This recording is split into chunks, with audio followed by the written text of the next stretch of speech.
Good evening. This is Judy with Living Small News. It is January 26th, and there has been some new information coming out, and I have been putting out these videos for a couple weeks now.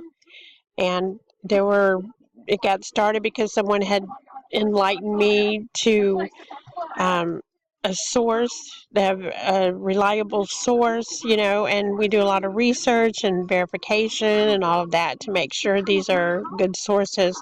But before I made any kind of commitment that this was a really good source, I wanted to make sure it all checked out, and I feel very confident that it does. But these are about the Q postings. I don't know if you've heard of them or not. But if you have and you're here, then you're a patriot and you're one of the good guys, the white hat. So anyway, this person is close to Trump. He has high military clearance of some sort. He puts out breadcrumbs to us. They cannot use the mainstream media.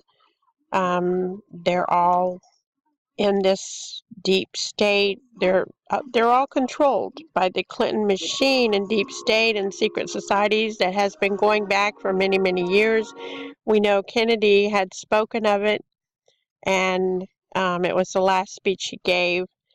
So anyway, Q did put out a latest post tonight, and he says, "Read slowly and carefully. Will become critically important in coming weeks. Continue to track those who are resigning across all platforms. Where there was once darkness, there will now be light." He does furnish us a link, and when you click on the link, it goes to President Trump's executive order that was signed on December 21st, 2017. It's the blocking the property of persons involved in serious human rights abuse or control or corruption, abuse or corruption. This means that they can actually seize property, money, whoever the big people are that's involved in this human trafficking that has been a big problem, and it's really scary and it's really sad.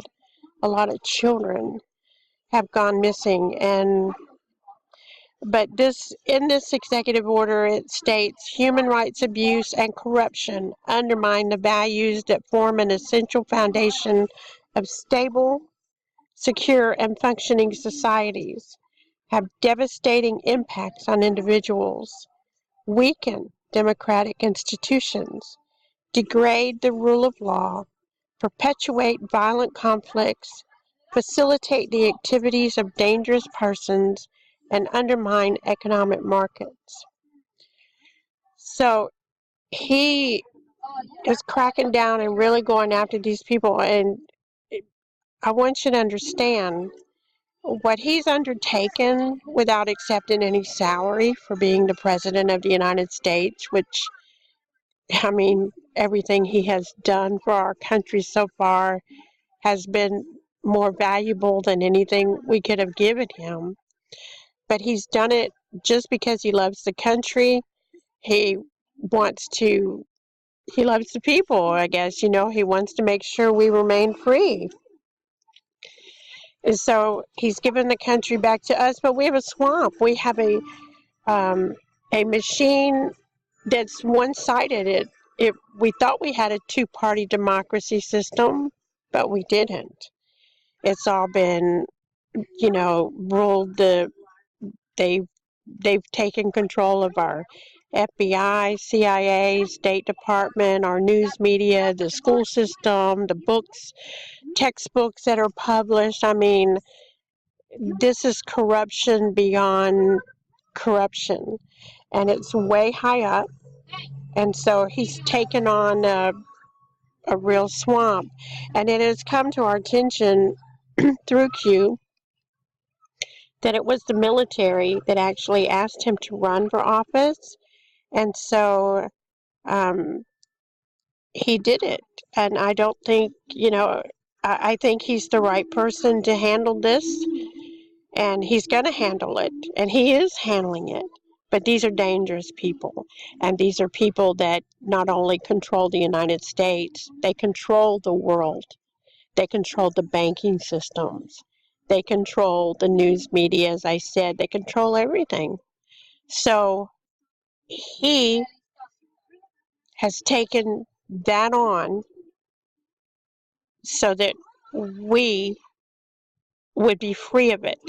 But they're evil. Look at, they're behind the human trafficking. They're behind the drug wars. They're not only behind the big pharma companies, but they are also behind the drugs that are coming in, the illegal drugs. They're behind flooding our borders with illegals. Everything they were behind destroying our Constitution because they took us over. It was a takeover that we didn't even know about. So thank goodness Donald Trump saw it and he knew, and he is, I believe he's going to be one of the best presidents that we've ever had. And anyway, with this human traffic, he did give a warning back, it was back on the 22nd. He said, we haven't started the drops human trafficking and sacrifices yet. Worst. Those good who know cannot sleep. Those good who know cannot find peace. Those good who know will not rest until those responsible are held accountable. So we know this is going to be hard and this is heartbreaking. But as soon as we get any more word, I'll keep you updated, and just keep an eye out. We're going to watch. We're going to watch because he says it will become critically important in coming weeks. Anyway, guys, this was it for now. Have a good evening.